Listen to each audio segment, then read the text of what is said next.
Seek happiness in the senses, indulge in food and sleep, and you too will be uprooted. The wind cannot overturn a mountain. Temptation cannot touch the man who is awake, strong and humble, who masters himself and minds the law. If a man's thoughts are muddy, if he is reckless and full of deceit, how can he wear the yellow robe? Whoever is master of his own nature, bright, clear, and true, he may indeed wear the yellow robe. Mistaking the false for the true, and the true for the false, you overlook the heart and fill yourself with desire. See the false as false, the true as true. Look into your heart. Follow your nature. An unreflecting mind is a poor roof. Passion, like the rain, floods the house, but if the roof is strong, there is shelter. Whoever follows impure thoughts suffers in this world and the next. In both worlds he suffers, and how greatly, when he sees the wrong he has done. But whoever follows the law is joyful here and joyful there. In both worlds he rejoices, and how greatly, when he sees the good he has done. For great is the harvest of the world, and greater still in the next. However many holy words you read, however many you speak, what good will they do you if you do not act upon them? Are you a shepherd who counts another man's sheep, never sharing the way? Read as few words as you like, and speak fewer, but act upon the law. Give up the old ways, passion, enmity, folly. Know the truth, and find peace. Share the way. He's a cunt. Wakefulness. Oh, you poor thing. Can you imagine calling yourself a cunt?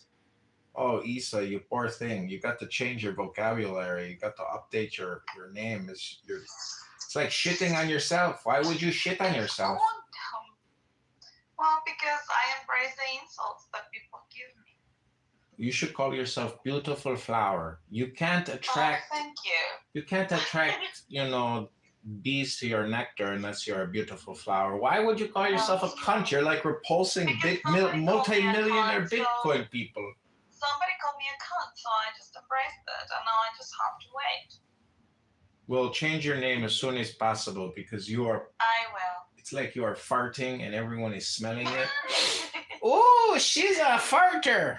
But you know what? Like, this triggers more the person that insults me because then, like, I don't get offended. Don't do it. Always choose the positive. Never choose negative words. It's like my mother. I've been spending the whole week with her. She just used. Yeah. How was it? I missed her. Oh, I tried to get her to join us, and she's like, I don't want to talk to any of those fucking people. Fuck them. Yeah, I was off for the weekend, so I thought you brought her up, and I missed it.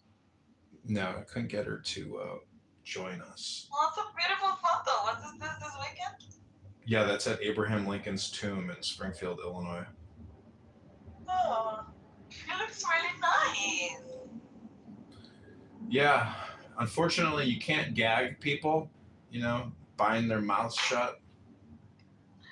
It's illegal. That's illegal. You guys have a good time? Oh, were you in no, where is this monument? Springfield, Illinois. Huh, but it's not like the big one, right? This must be much smaller. Like the one on DC. This is his tomb, and behind that, there's a huge. Let me update. Yeah, I didn't know this. Yeah. Why is his tomb in Illinois? Was he from there? Yeah. Yeah. Hmm. He lived in Sangamon County. The family was living in a mud hut in Kentucky. Then they took a farm in Illinois, but he fought in what's called the Black Hawk Wars. So he's a warrior patriot who killed a lot of Indians and conquered the land.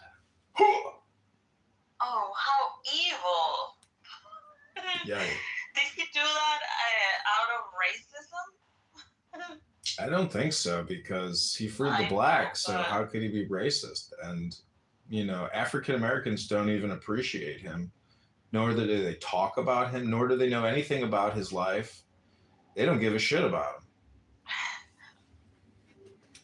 They're sitting here arguing over Medicare and Medicaid.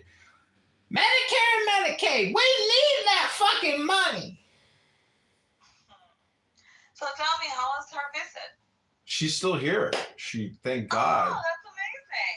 Thank God she went to her friend's house for 24 hours, so I got a break from hearing her talking That's why nonstop. you haven't been online much. Yeah, we've been doing things. She's very talented, She really knows home remodeling inside and out. She's done, I think, 20 houses, something like that. Does she help you with the building that you have? Yeah, she's been helping me with work. She's very good. But this is, the thing is, it's like, I even say kind of mean things to her because she gets so annoying. I'm just like, you're giving me a migraine. Can't you just like stop talking? She's very That's not really ADHD. mean. That just means that you guys have got a good relationship. Does she get offended by it? I don't think so, but it's just like when I hear her speaking, it's like hearing nails on a chalkboard. It's just like makes me like oh, and then I think about like if I have a girlfriend or a wife or something, like my mom, there's a reason why I am the way I am probably, but my mom is, if it's genetics, my mother is a real gaslighter. She wants to gaslight you and other people all the time, and she doesn't give a fuck. She does not give a fuck. She you know what I call it? It's called non-filter people who don't have a filter. They, as soon as the thought comes to the forefront, they go, yeah. yeah. Filter is different than gaslighting. Because she's an automated gaslighter with no filter.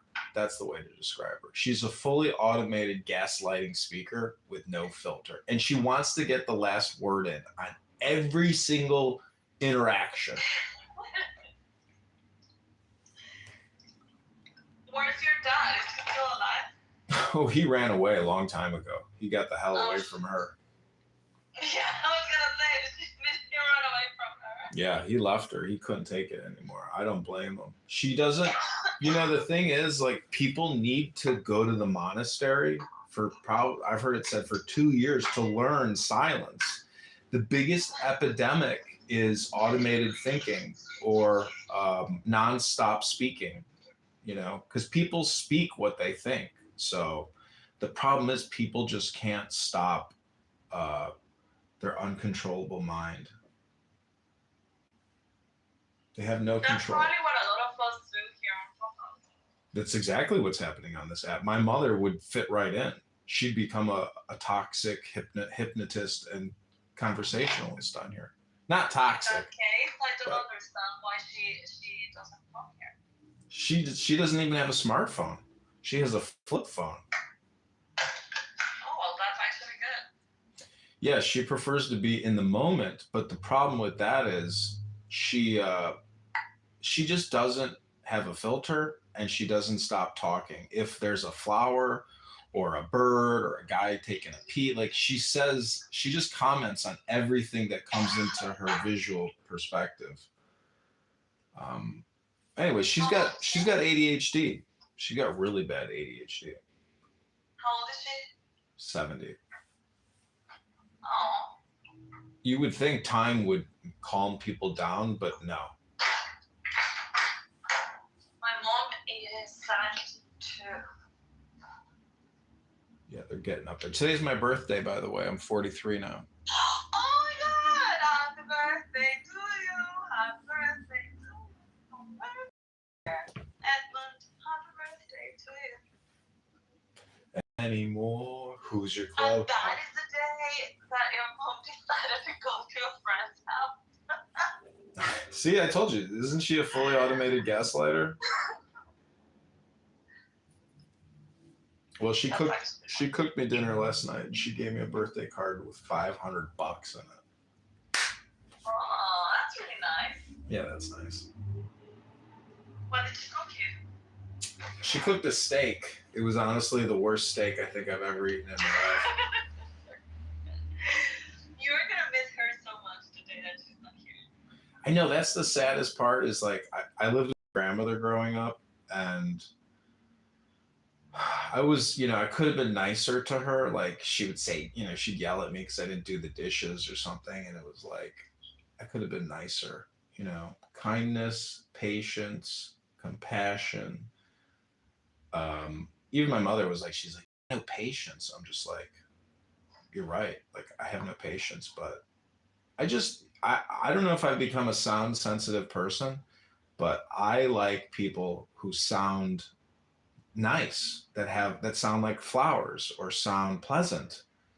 If you sound unpleasant, and you're aggressive, almost to the point of like antagonistic, the communication is constantly antagonistic. It's just it grinds you down, and you're like, I need to be away from you, and I need my silence, I need my space, I need my peace. You don't bring me peace, you don't bring me silence. All you do is you're like a barking dog. It's annoying. And you think she's like that? Yes. She demands constant attention. She's lonely. And so what she wants is a fully compliant robot to listen to her, to give her affection. And she's using me, her son, as the void in her life.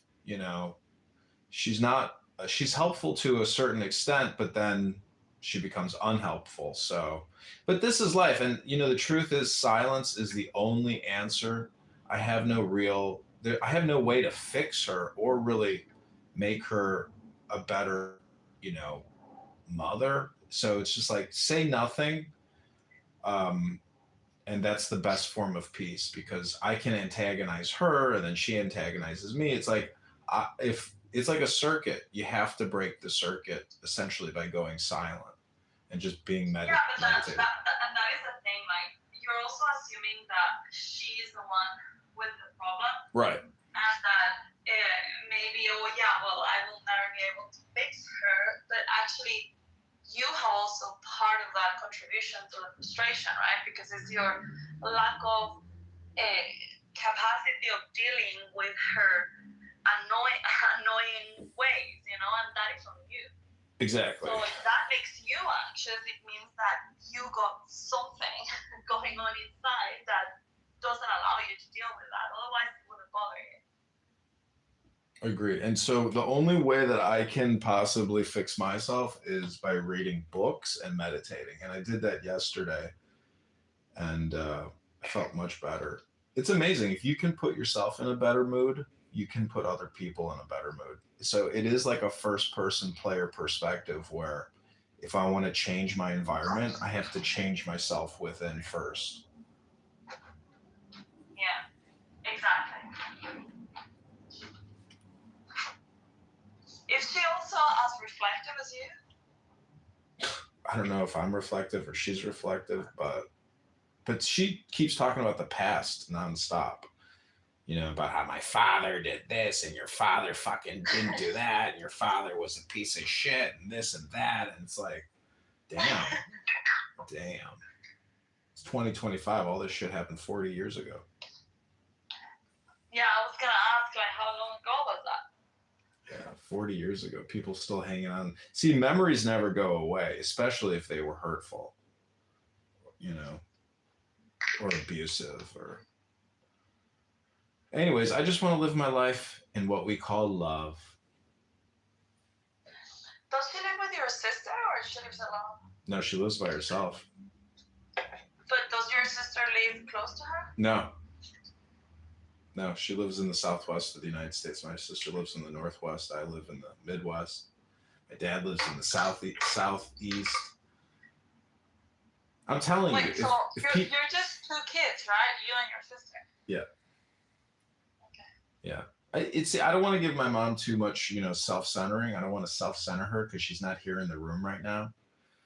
But you know, it is. I mean, a lot of people have conflict with their mothers, their fathers, their siblings, or their mother-in-law or their father-in-law. These, and it's all I'm telling you, this app is exactly what's happening in the real world, which is gaslighting and people's inability to STF you.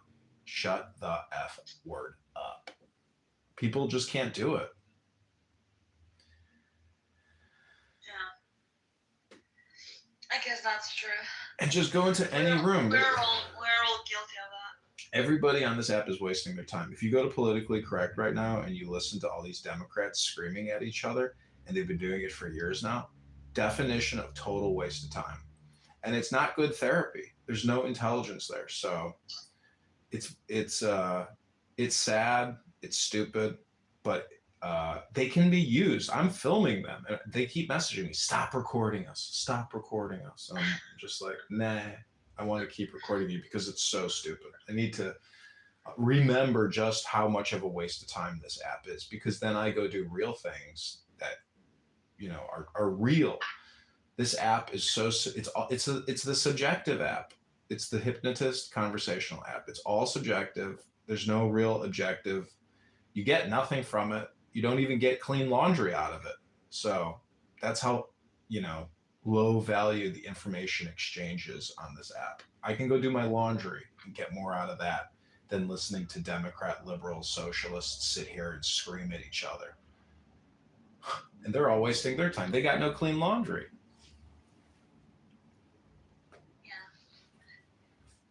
I agree. So what else are you gonna do for your birthday?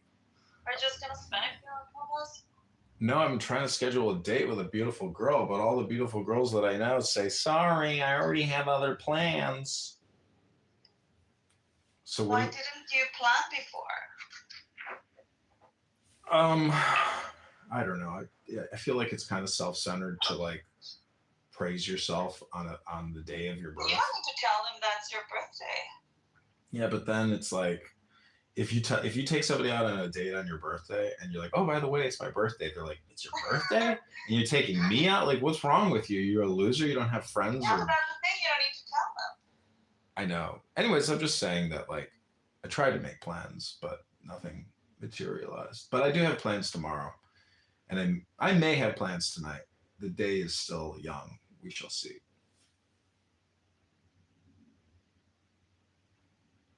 Oh, that's nice. When is your mom going back?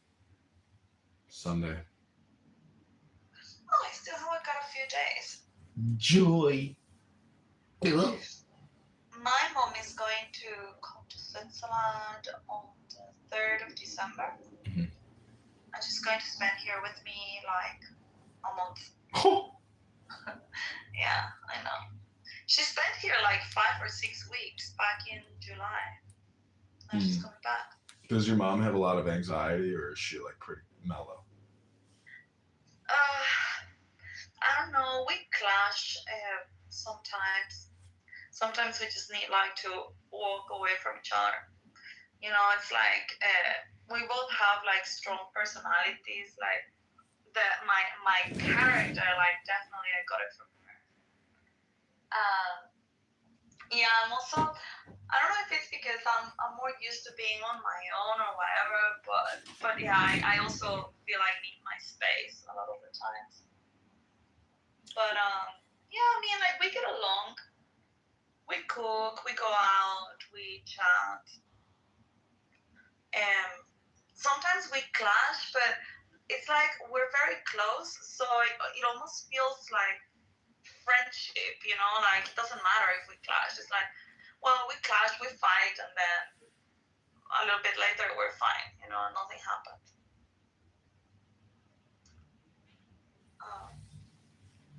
Yeah, I'm just gonna be here because she wants to go to the Christmas markets. Mm-hmm. And I don't think she's ever been, so I'm gonna take her to a few while she's here in Switzerland. Mm-hmm. And then we're gonna spend Christmas here with some friends of mine. And New Year, I guess, and then she's gonna go back to because she's right now just traveling. And then she's gonna go back to Spain with her cousins and her sister. And back to Guatemala, I think in April or so. El Normo is going to Switzerland. I was like, oh, you should message Issa. And he's like, I already have female companionship. I'm like, I don't. I'm like, damn. I'm like, wow. Like, why is that the first thing he says? He's like, I don't need to have a girl that I have sex with. I already got a girl to have sex with. I'm like, wow. Oh my God, that's not the only reason he would meet with the Issa, but apparently. Wow. What is it? Sex is always on his mind, apparently. I was just like, damn. Wow. Yeah, what about a coffee? Oh. That's fun, actually.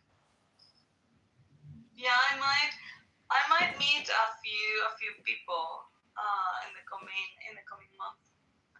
I think Daniel I definitely have to meet sometime soon. The same as Simon. I really like them both. Oh, I can't stand listening to Simon. You can't stand Simon? I don't. It's not personal. Like, I think he's a nice person, but the way he sounds to me is really annoying. He's just a little bit autistic, but he's a really nice person. Yeah, I'm sure he is. But I just heard him earlier today, and I had to leave because I was like, I cannot listen to this guy talk. It is so annoying. I also want to meet Aya. Aya is lovely, and she's in France, so it would be a short ride. Who's Aya? Aya is the ex-Muslim girl that hangs out with us. French. You have to know her because she spends a lot of time in our rooms. Well, we got Gail, Aiken, and Zen. I don't know any. Well, I know Zen. Actually, bring him up. And Notorious.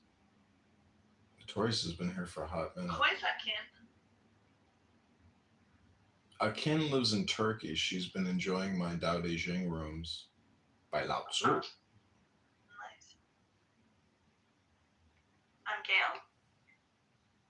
Gail says she's a mental health advocate living in DC.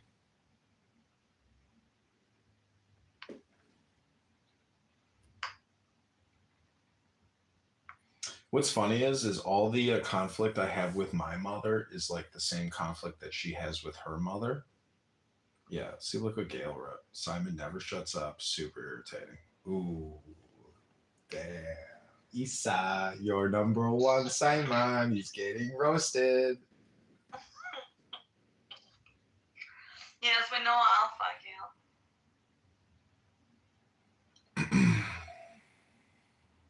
I think you can go on a lot of like tangent rants as well, and you don't shut up, but like you are trying to, exchange your opinions, but there are times in your rooms where I'm just like, can't listen to this anymore. Like, I have to choose me. You know? I have to choose me. Well, a lot of the times I feel like that too. But I stay. Lately we've been having actually good conversations. Today it got a little bit retarded, but then kind of like it went, we saved it. And we had a good conversation. The past week was very interesting. When we were comparing stuff from the Bible to the Tanakh, that was super interesting, at least for me. Was McZed there? Yes. Hi, Jane. Failed Clubhouse quitter. Anyway, I don't see you much in the rooms anymore. Is people blocking you? Oh yeah, I'm every account I have is blocked except for my mole burner account. Hi, Jane. Hello, Jane. Oh, I didn't know that you come to visit. Jane is a campaign contributor. She helped me get on the ballot.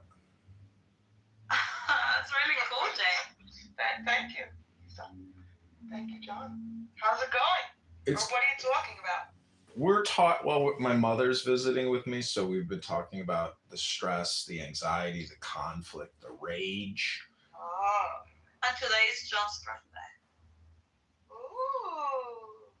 Happy birthday. Thanks. He's a Scorpio, like me. When's your birthday, Issa? It was on the 24th. Oh, okay. Yeah, my dad's the 25th as well. Your dad? Yeah, my dad's October 25. Huh. I think My daughter's 17th, but she isn't. Oh, You're a Libra. Yeah, that's what yeah, the Scorpio is in between the Libra and the Sag, right? Yeah, I also have got rising Scorpio. Yeah, that's all a metaphor for the Holy Spirit or for the Kundalini, which is an energy or a spirit that everybody has that supposedly, can reverberate and vibrate through your spinal column. I think it's all just a metaphor for the orgasm, but basically, there's a book. It's called like How to Win Friends and Influence People. By Carnegie, I think. Yeah, there's a chapter on sexual transmutation. So it talks about how you can take sex and use that erotic, erogenous energy to manifest activity and achieving goals. And it's like life force, it's force essentially. Or there's ways to say it in French, but. Why don't I remember that chapter? It might not be in Friends on How to Win. It could be in some similar book like that. It's been many years since I've looked at that book. Anyways. Getting to Yes. Another old book. Yeah. Getting to Yes. What was that guy's name? Anyways. I forgot. It's all self-improvement at the end of the day. It's all personal development. And that's it. Kavi. What is your rising sign? Oh shit. I'm not sure. Also, this conversation's being recorded and being uploaded to B Computer. Thank you, B Computer, for listening in.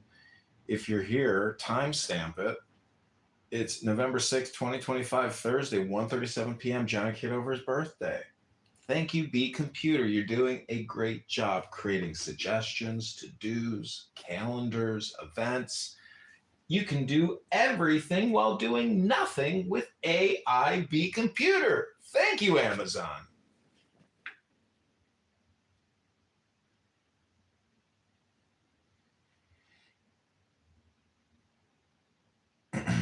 Ken Bora, it's hard to understand me. I don't know why it's hard to understand me.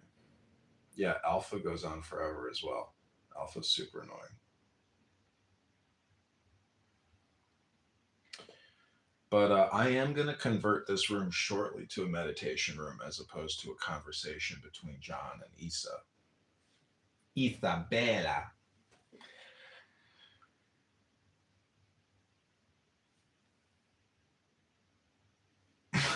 Somebody on the YouTube live said, "Is this AI?" Another person said, "Why do you act this weird?" Another person wrote, "This guy fake as fuck."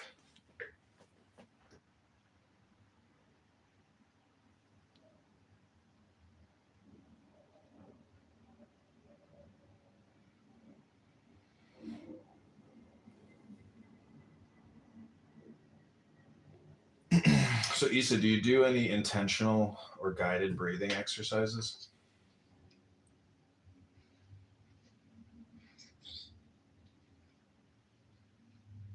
No. Not good. Okay, back to Dhammapada. Wakefulness is the way to life. The fool sleeps as if he were already dead, but the master is awake and he lives forever. He watches. He is clear. How happy he is, for he sees that wakefulness is life. How happy he is following the path of the awakened. With great perseverance he meditates, seeking freedom and happiness. So awake, reflect, watch, attention. Live in the way, and the light will grow in you. By watching and working, the master makes for himself an island which the flood cannot overwhelm. The fool is careless, but the master guards his watching. It is his most precious treasure. He never gives in to desire. He meditates, and in the strength of his resolve he discovers true happiness. He overcomes desire, and from the tower of wisdom he looks down with dispassion upon the sorrowing crowd. From the mountaintop he looks down on those who live close to the ground. Mindful among the mindless, awake while others dream, swift as the racehorse, he outstrips the field. By watching, Indra became king of the gods. How wonderful it is to watch, how foolish to sleep. The beggar who guards his mind and fears the waywardness of his thoughts burns through every bond with the fire of his vigilance. The beggar who guards his mind and fears his own confusion cannot fall. He has found the way to peace. Mind. As the fletcher whittles and makes straight his arrows, so the master directs his straying thoughts. Like a fish out of water, stranded on the shore, thoughts thrash and quiver, for how can they shake off desire? They tremble, they are unsteady, they wander at their will. It is good to control them, and to master them brings happiness. But how subtle they are, how elusive. The task is to quieten them, and by ruling them to find happiness. With single-mindedness, the master quells his thoughts. He ends their wandering. Seated in the cave of the heart, he finds freedom. How can a troubled mind understand the way? If a man is disturbed, he will never be filled with knowledge. An untroubled mind no longer seeks